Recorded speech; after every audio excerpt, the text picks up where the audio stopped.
ચાલો આજે આપણે એક એવા મહાન વ્યક્તિ વિશે વાત કરીએ જેમણે ભારતના કરોડો લોકોને સમાનતાનો અધિકાર અપાવ્યો. આજે આપણે એમના પ્રેરણાદાયી જીવન વિશે જાણીશું. ક્યારે વિચાર્યું છે કે આપણા દેશનો પાયો આટલો મજબૂત કેમ છે?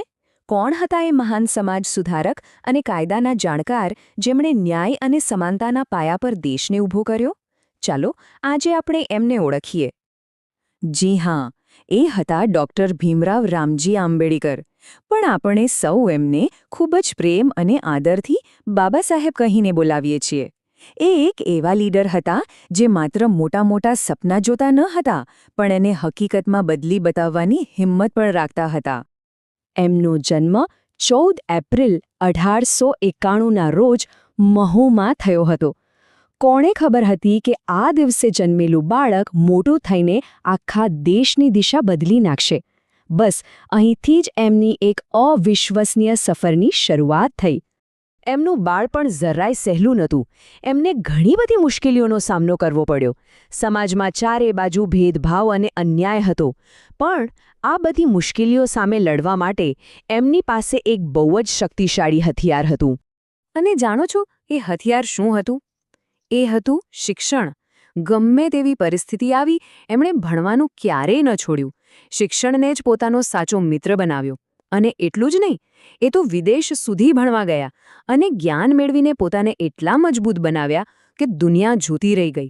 તો ચાલો હવે વાત કરીએ એમના સૌથી મોટા અને ઐતિહાસિક કામની, જેના માટે આજે પણ આપણે એમને આધુનિક ભારતના શિલ્પી તરીકે ઓળખીએ છીએ. ડૉક્ટર આંબેડકર આપણા ભારતના બંધારણના મુખ્ય ઘડવૈયા હતા. હવે બંધારણ એટલે શું?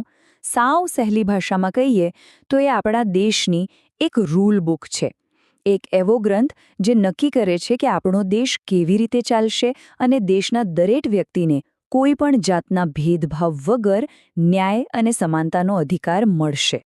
એમણે પોતાનું આખું જીવન સમાજમાં ફેલાયેલી અછૂત પ્રથા એટલે કે અસ્પૃશ્યતા અને બીજા બધા ભેદભાવો સામે લડવામાં લગાવી દીધું. એમનો બસ એક જ ધ્યેય હતો કે આ દેશમાં રહેનારા દરેક વ્યક્તિને માન, સન્માન સાથે જીવવાનો અને સમાનતાનો હક મળે. ભલે આજે બાબા સાહેબ આપણી વચ્ચે નથી, પણ એમણે આપેલો સંદેશ આજે પણ એટલો જ સાચો છે અને આપણને સૌને સાચો રસ્તો બતાવી રહ્યો છે. એમનો સંદેશ હતો, શિક્ષિત બનો, સંગઠિત બનો અને સંઘર્ષ કરો. આ ખાલી 3 શબ્દો નથી, આ તો જીવનમાં આગળ વધવા માટેનો એક મંત્ર છે. એનો અર્થ છે કે સૌથી પહેલાં તો ખૂબ ભણો, જ્ઞાન મેળવો, પછી બધા એક થઈને રહો અને જો ક્યાંય પણ અન્યાય થતો દેખાય તો એની સામે હિંમતથી અવાજ ઉઠાવો. તો બાબા સાહેબના જીવનમાંથી આપણે શું શીખી શકીએ? મુખ્યત્વે 3 વાતો. પહેલી, સખત મહેનત કરવી જ પડે. બીજી, શિક્ષણ જ આપણી સૌથી મોટી તાકાત છે. અને ત્રીજી અને સૌથી અગત્યની કે દરેક માણસ સમાન છે અને બધાને સરખો અધિકાર મળવો જોઈએ.